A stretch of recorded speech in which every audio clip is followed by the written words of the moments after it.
Muchísimas gracias, saludos a nuestra teleaudiencia. Ya estamos en la audiencia precisamente de este Tribunal de la Tarde y hoy en nuestra audiencia vamos a conversar con un entrañable amigo. Él es casi miembro del Tribunal de la Tarde, siempre atento al llamado del equipo de producción, al doctor Servio Tulio Castaños Guzmán. Él es vicepresidente ejecutivo de la Fundación Institucionalidad y Justicia Finjus y nos honra, como siempre, con su presencia. Doctor, buenas tardes. Johnny, buenas tardes, y a Mildred también un abrazo fuerte desde aquí, desde la Fundación Institucionalidad y Justicia. Muchísimas gracias, doctor, por acudir a nuestro llamado siempre. Y vamos a entrar en materia. Antes de irnos al tema principal, que es la reforma de la Policía Nacional, pues quisiéramos que usted nos edifique cuál ha sido la situación después del conocimiento en primera lectura del proyecto de ley del Código Penal Dominicano y algunas informaciones que aparentemente no han sido muy bien leídas, porque nosotros estuvimos leyendo el proyecto, pero quisiéramos que usted, en representación de Finjus y de manera personal, nos diga cuál es su apreciación con toda esta situación y las posibles condenas para las personas que infrinjan la ley, sobre todo en el ámbito de corrupción administrativa. Sí, hombre, cómo no. Tú sabes que nosotros hemos seguido este proceso desde muy cerca a lo interno del Congreso Nacional.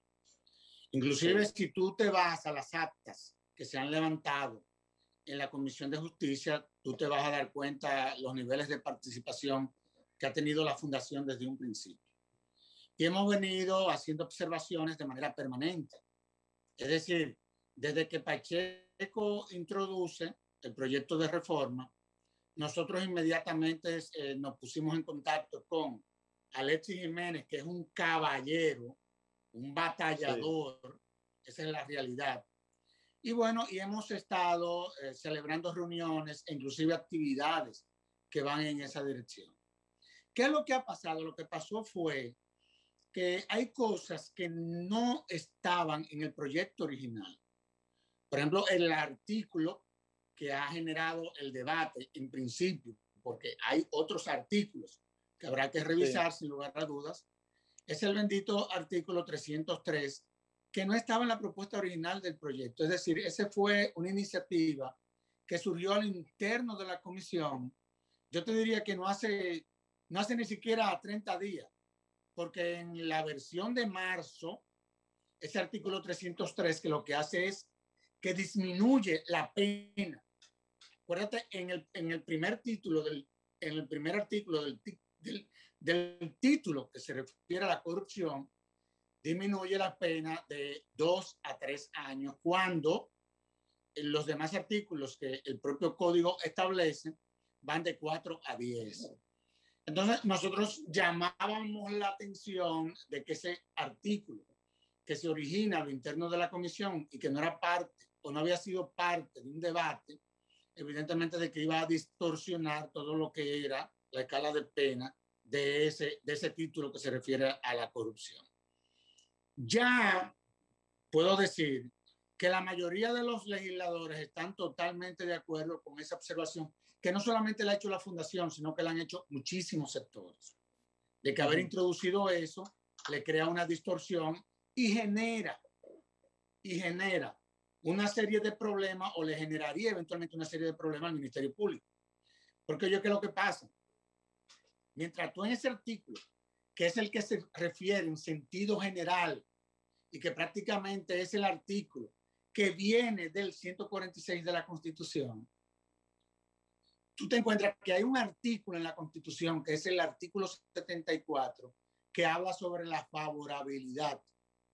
Es decir, si yo soy abogado de una persona que es imputada por un delito de corrupción, yo voy a obviar los demás artículos, porque yo entiendo como abogado, o entendería como abogado, que el que le favorecería al defendido mío sería el 303, que castiga la corrupción de 2 a 3 años. Pero eso trae otro problema también.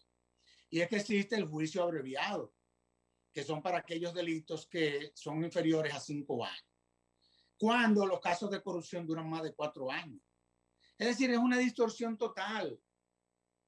Y Pacheco decía, cuando todo esto nosotros lo dimos a conocer a la luz pública, que nosotros no habíamos hecho esa observación a los miembros del Congreso, pero claro que sí que la hicimos.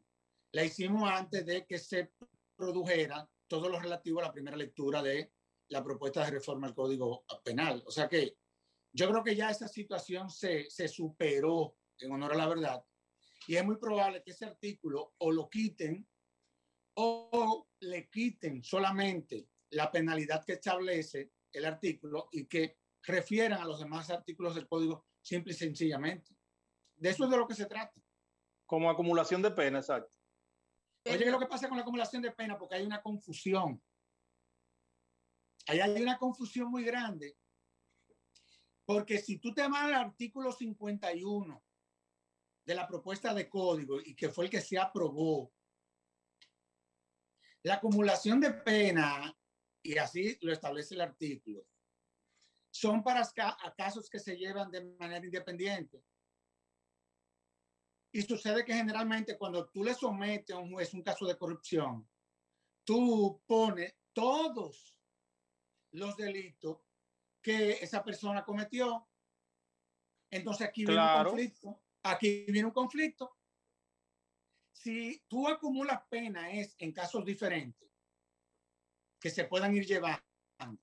Y sucede que en el caso de la corrupción generalmente es un solo expediente.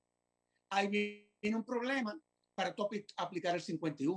Sí, pero el caso de la corrupción, Servio Tulio, mueve ilícitos penales que son consecuentes del mismo robo. Por ejemplo, si a un imputado lo van a acusar de robo, ¿verdad? De malversación de fondos en el erario, le van a formular un expediente que va a decir el robo también está las tipificaciones como la misma malversación de fondos, la asociación de malhechores, sí, etcétera, etcétera, que le va a computar una pena que pudieran ser de 21 a 60 años de prisión. El problema es que ahí hay una confusión también que va a haber que aclararla en la Comisión de Justicia.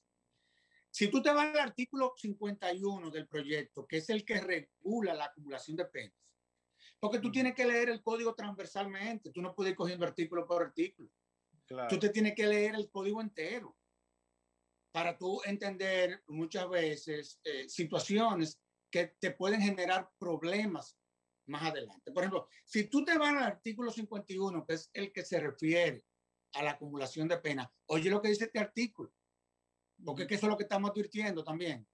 Ya que se habló del cúmulo de pena, yo no quería tratar eso en público, porque yo quería reservar eso para cuando nos juntemos con la comisión o cuando se abran las vistas públicas. Es bueno. Sí, pero oye lo que dice el 51, que es el que se refiere al cúmulo de pena. Cuando la persona perseguida es encontrada culpable en varios procesos separados, las penas pronunciadas se ejecutarán acumulativamente. La acumulación de penas en procesos separados. Eso es lo que dice ese artículo. Más, completiza más aún porque no te habla de figuras jurídicas, sino de procesos. Ustedes están entendiendo qué es lo que a nosotros nos está preocupando. Sí, eso confunde mucho. Puede haber, entonces no me venga a meter o no me quieras justificar que tú bajaste la pena de 4 a 10 años, de 2 a 3, dije por el cúmulo de pena. No, porque no siempre en materia de corrupción el cúmulo de pena se establece. Entonces, como ustedes están apreciando, la acumulación de penas solo se aplica si se trata de penas impuestas en un proceso separado, lo que casi nunca ocurre en materia de corrupción. No. De manera.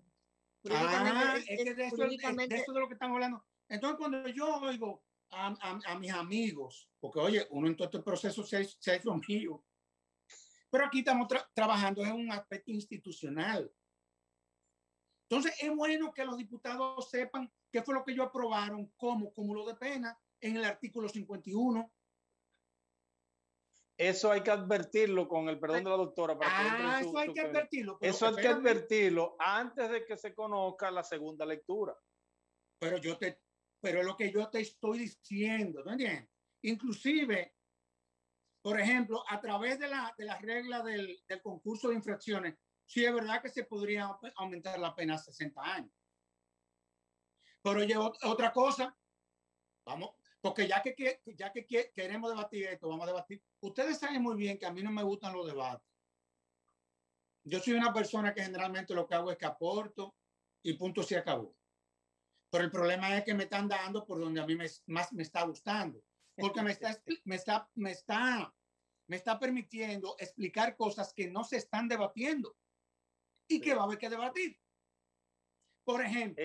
Ahí, Sergio Tulio, perdóname la interrupción. ¿Tú sabes dónde radica el problema en sí? No es, yo personalmente, lo puedo decir, no es con Finjo el problema. El problema vino de que Finjo hizo la observación jurídica, legal, pero entonces tú sabes que estamos viviendo un mundo mediático en términos de redes sociales, claro. Y mucha gente de redes sociales, picada porque no aprobaron las 3 causales, lo que agarraron fue un cosita del código y entonces crearon la confusión por la fuerza mediática que tiene. Pero no sé, lo de Finjo es correcto. Pero déjame decirte algo más, porque esto todavía es más complejo. Hablando del cúmulo de la pena, vamos a ver, es más complejo. Mira, por ejemplo, la distracción de fondos públicos, para que estemos claros, se configura en varios tipos penales, como tú decías. En el ejemplo, por ejemplo, las infracciones de corrupción y peculado, donde se impone la pena más grave, que sería la de peculado de 10 a 20 años, pero no se acumulan las penas para ser ejecutadas. Y el otro tipo de concurso es el real, donde varias conductas se configuran en varios tipos penales y en ocasión de un mismo proceso es encontrado culpable de dichos tipos penales, se le impone la pena para cada tipo penal que se suman para su cumplimiento sin exceder los 60 años. Eso es verdad, pero tienen que ser procesos separados. Sí. Entonces, eso es lo que nosotros no íbamos a hablar de eso porque como el debate se centró en el 303 y vuelvo a lo que dijo Pacheco. Pacheco decía, ustedes eso no nos lo advirtieron. Sí, nosotros se lo advertimos a la comisión. Lo que pasó fue que, bueno, eso se iba a corregir más adelante, pero cuando entramos a estudiar ya el texto, nos hemos encontrado con una serie de contradicciones que evidentemente lo importante es ahora corregirlas. Ante la presencia y punto, se acabó. Ante la presencia de esas contradicciones que asumimos que es el ánimo de la corrección, como abogado experto en esa parte que tiene que ver, como bien lo señalas, no es un asunto de entrar en debate, sino en hacer los aportes. ¿Qué razones entiendes que pudieran estar detrás de esas contradicciones? Inobservancia, ignorancia, o cuáles serían desde tu perspectiva las razones que dieron pie a este hecho? No, yo no quisiera entrar en eso que hay sectores que comienzan a planteárselo. Yo presumo y siempre he presumido la buena fe de los congresistas. El problema es que hay cosas que son estrictamente técnicas, que si tú le pones la mano, la contamina. Yo te voy a poner un ejemplo. El 102. A nosotros cuando todo esto comenzó, nos dijeron, miren, el tema de las causales no van. Bueno, pues está bien, no van las causales. Perfecto. La posición de la fundación era que estaba con las causales. De plano, porque nosotros defendemos el tema derechos. De la discusión se iba a manejar. O sea, de entrada se dijo no van las causales. No, de entrada no lo dijeron. Nosotros eso se va a una ley especial. Bueno, y nos concentramos en los aspectos técnicos, en los demás, porque este es un código que tiene más de 400 artículos. Sí. Pero, por ejemplo, con las causales, que ese pleito se perdió. Perfecto. Pero, ¿qué pasa? Cuando tú te vas al 112, que es el estado de necesidad, ahí hay un problema. Porque, oye, tú como instituto, a un delito, tú le pones o uno, pero no dos. Y ahí tú te encuentras con que es eximente, pero también es causa de justificación.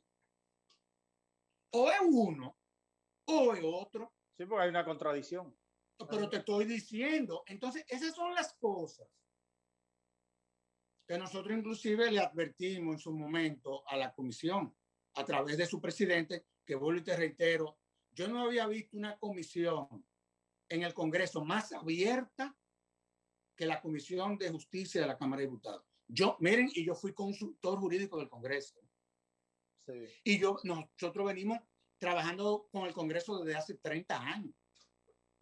Y yo tengo que decir que aquí, que a esa comisión hay que felicitarla. Ahora, esos gazapos hay que corregirlos.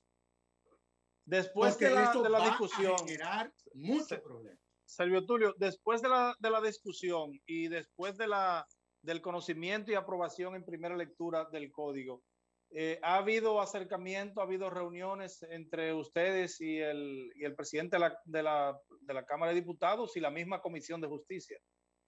No, yo he estado en contacto con miembros de la comisión, porque yo lo que no quiero es venir a debatir con Pacheco, porque a nosotros lo que nos interesa es ser parte del proceso. Claro. Yo no voy a pelear con nadie.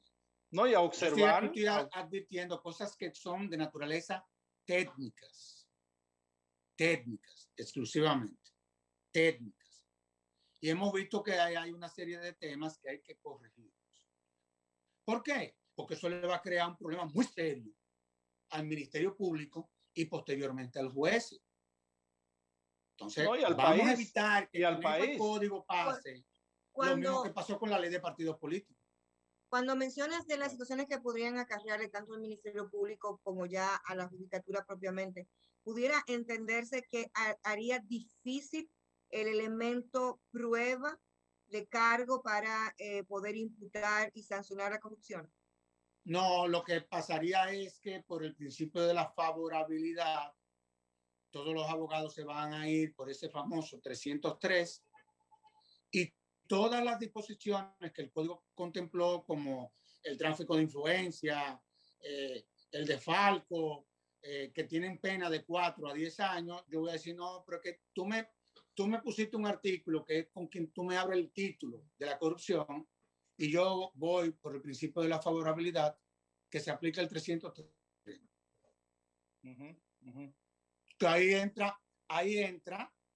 Ahí entra todo, porque digan que lo que pasa, la corrupción como tal, eso es un concepto sociopolítico.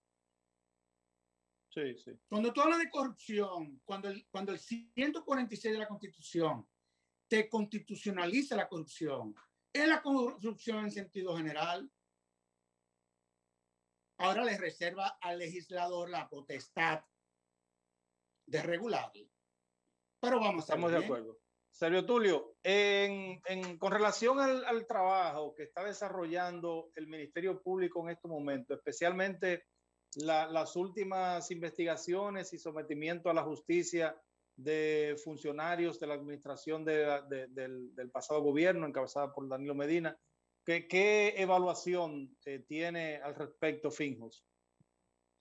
No, mira, aquí se trata de una institución que tiene el monopolio de la investigación, que ha iniciado una serie de investigaciones en donde las mismas han revelado, según el Ministerio Público, una serie de pruebas. Y yo pienso que todo lo que ha hecho el Ministerio Público es amparado en el debido proceso.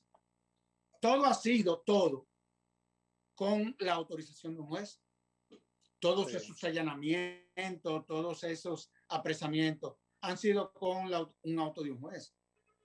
Aquí lo que hay es que velar porque el Ministerio Público cumpla con el debido proceso y que cualquier actuación no contamine el desenvolvimiento del proceso.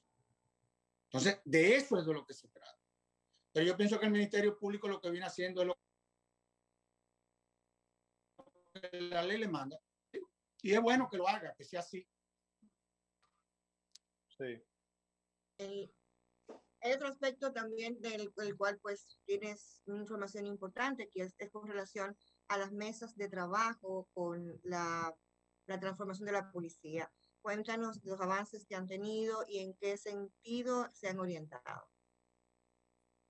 Bueno, ustedes quizás sepan de algunas que se han hecho públicas, como fue la solicitud de la auditoría ante la Cámara de Cuentas, que ya el órgano rector del Sistema Nacional de Control en los próximos días comenzará esas auditorías, que fue una auditoría que se solicita a los fines de que la Cámara de Cuentas, en virtud de lo que establece la Constitución, audite los procedimientos de controles internos que se han diseñado a lo interno de la policía. ¿Por qué nosotros hemos elegido la Cámara de Cuentas y no nos fuimos, por ejemplo, a que se contratara una compañía de auditoría privada? Porque según lo que dice la ley 1004, la de la Cámara de Cuentas, los dictámenes, las recomendaciones de la Cámara de Cuentas se le imponen a las instituciones que la Cámara de Cuentas audita. Es decir, si la Cámara de Cuentas determina que hay falla en el diseño de los procedimientos, evidentemente de que le va a sugerir, le va a recomendar a la policía que se ajuste a lo que ella eventualmente recomendaría. ¿Cuál es la diferencia? Que lo que dice la Cámara de Cuentas es obligatorio. So pena de que el que no acoge un dictamen de la Cámara de Cuentas, bueno, eso inclusive es una infracción penal. Entonces, por eso elegimos la Cámara de Cuentas. Además, tenemos que tener una visión institucional. Tenemos que utilizar las herramientas que la propia Constitución diseñó para real y efectivamente someter al control a las instituciones que o en donde se sustenta el Estado Dominicano. También solicitamos un censo que ya se realizó, de la cantidad de coroneles, generales, asimilados. Bueno, ustedes sabrán más adelante que es una cosa que, honestamente hablando, llama la atención. La cantidad de asimilados, una cosa impresionante. Sí. Y llama mucho la atención porque... Pastoras, pastores y todo. No, pero esto es una cosa increíble. Pero llama mucho la atención porque ustedes saben que la función policial es incompatible con cualquier otra función. Sí. Pero no porque lo diga la ley orgánica de la policía, sino porque ya el Tribunal Constitucional ya emitió una sentencia en esa dirección. O sea, usted o es abogado o es policía, o es médico o es policía. Entonces, aquí va a haber que depurar quienes realmente le dan servicio a la institución, no quienes desde la institución dan servicio. Son cosas diferentes, porque eso no es compatible. Entonces, lo que estamos tratando es de que el órgano se ajuste a lo que la ley contempla. Por ejemplo, esa ley dispuso una especie de ir depurando todo lo que es el oficialato. Porque ustedes se encuentran con una situación. Por ejemplo, la cantidad de oficiales que existen en todas las policías del mundo no sobrepasa el 4%. Aquí vamos más allá de un 25%. Wow. Entonces, ahí hay un problema muy serio. Otra cosa que hemos visto es que los reglamentos nunca se aprobaron. Yo me pregunto, ¿cómo si los reglamentos no se aprobaron? ¿Cómo fue que se implementó la ley? Porque la ley orgánica de la policía establece que establece que se tengan que aprobar para su implementación 22 reglamentos. solamente se aprobó uno, que fue el del uso del uniforme. Entonces, cuando tú lees el reglamento, tú te encuentras que con un reglamento para el uso del uniforme, ¿verdad? ¿Ustedes saben cuántos artículos tiene ese reglamento? ¿Cuánto? Para el uso del uniforme, ¿ustedes saben cuánto? Sí. 144. Oye, increíble. O sea, entonces, seguro que mandaba a los policías incluso a cómo ponerse el ruedo del pantalón. Bueno, un artículo para eso, un artículo para la correa. Por ejemplo, los protocolos. Nosotros solicitamos todo lo que se había hecho hasta ahora y nos hemos encontrado con todo esto.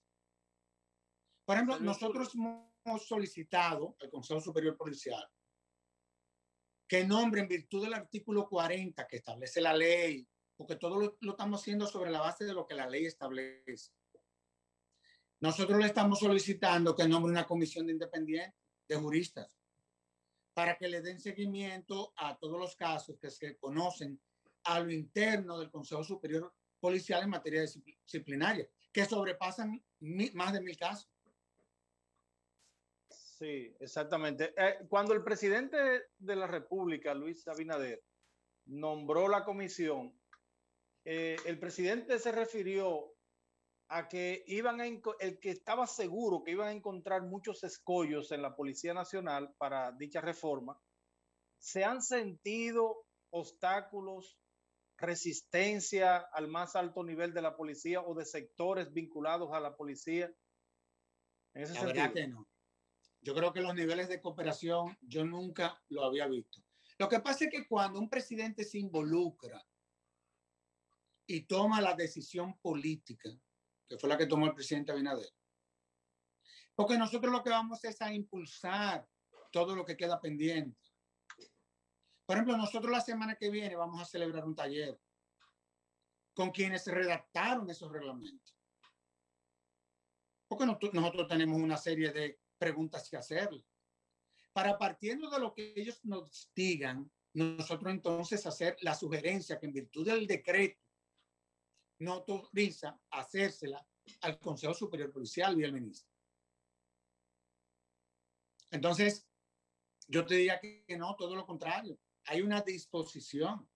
Todo lo que nosotros hemos solicitado, todavía no se ha nombrado la comisión de independientes porque hay que aprobar los reglamentos, como establece el 42 de la ley orgánica. Pero todo a nosotros nos lo han remitido y aquí de lo que se trata es ver de qué forma nosotros ya podemos sacar todo eso desde el punto de vista de lo que la ley establece y ver si la ley que se aprobó en el 2016, que nunca se ha implementado, se comienza a implementar. Y vamos a ver si es bueno o no, porque las leyes son hipótesis de trabajo. Sí.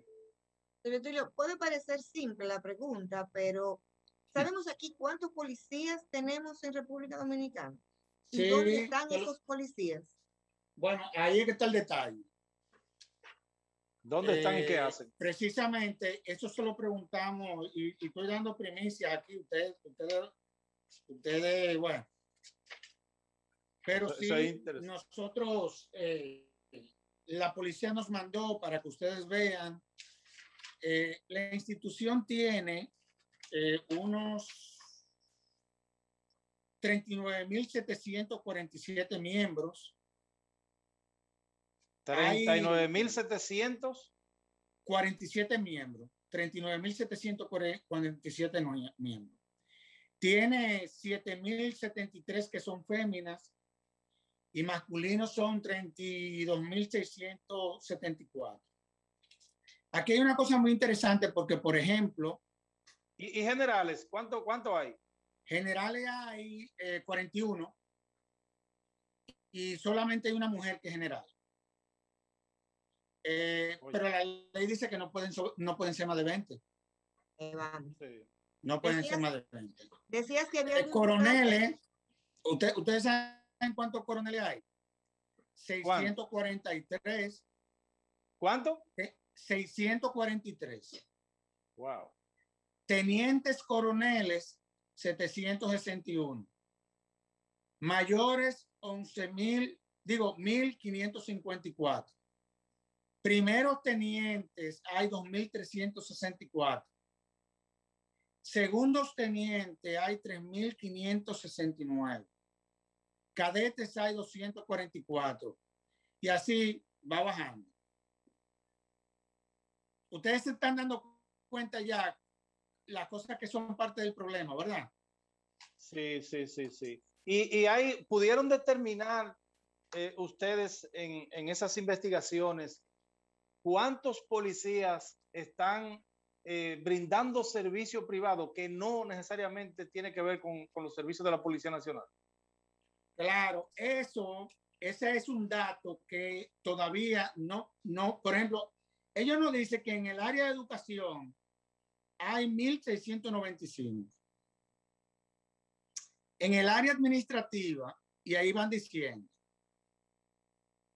pero digo, dentro de la institución, pero no nos han dado todavía la información.